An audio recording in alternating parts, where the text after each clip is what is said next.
రీతు చౌదరి గొడవ ఏంటంటే నువ్వు లవ్ ట్రాక్ నడిపేదానికే హౌస్లోకి వచ్చావని చెప్పేసి రీతు చౌదరిని అన్నదన్నమాట. ఓకే. సో దీంట్లో ఎవరి కాన్వర్జేషన్ కరెక్ట్ అంటారు?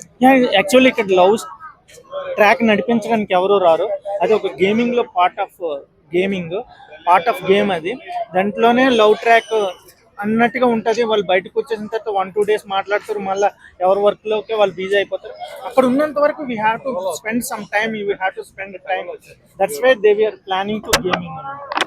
ఐషా ఏదన్నా సరే మాట్లాడేటప్పుడు కానీ గొడవ పడేటప్పుడు కానీ అంటే ఏ పోవే ఏ రావే అనేసి కొన్ని మాటలు అయితే మాట్లాడుతుంది. సో తనకి లాంగ్వేజ్ ప్రాబ్లమా లేదంటే కావాలని అలా మాట్లాడుతుందా ఏంటి మరి? అది ముందు నుంచి ఉన్న లాంగ్వేజ్ ప్రాబ్లం. కాకపోతే అట్లా మాట్లాడినప్పుడు కొందరు యాక్సెప్ట్ చేస్తారు, కొందరు రియాక్షన్ వేరేగా ఉంటుంది.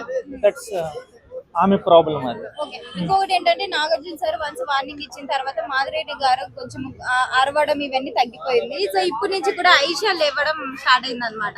సో దీన్ని మీరు ఎలా చూస్తారు? మాధురి గారు ఏమనుకుంటే స్టార్టింగ్ లో వచ్చిన వెంటనే నేను గట్టిగా అరిస్తే భయపడతారని అనుకుంది. కాకపోతే అది నాగార్జున వల్ల రివర్స్ అయ్యింది. సో అందుకే ఆమె కొంచెం కూల్ అయ్యింది. మళ్ళీ సిచ్యువేషన్ బట్టి ఆమె సౌట్ చేస్తుంది. ఐషో అనేది ఆమె కూడా గ్రిప్ లోకి వచ్చింది. సో అట్లా అరిస్తే వాళ్ళ వైపు అందరు అట్రాక్ట్ భయపడతారు అని అనుకుంటున్నారు, కానీ అరిస్తేనే ప్రాబ్లం అవుతుంది. అరిస్తేనే కంటెస్టెంట్స్ కి నెగిటివ్ అయిపోతారు, యువతల ఓటర్స్ కూడా నెగిటివ్ అవుతారని నా ఫీలింగ్. ఓకే. ఇంకొకటి ఏంటంటే ఈ వీక్ లో ఎలిమినేట్ అయ్యే ఛాన్సెస్ ఎవరికి ఉన్నాయంటే సంజన ఫస్ట్ రోలో ఉంది. సెకండ్ వచ్చేసి ఈ పవన్, ఆర్మీ, కళ్యాణ్ వీళ్ళు కూడా ఛాన్స్, వీళ్ళు కూడా ఉన్నాయి. మేబీ వాళ్ళ ముగ్గురులో ఎవరో ఒకరు అవ్వచ్చు. Okay, thank you ma'am.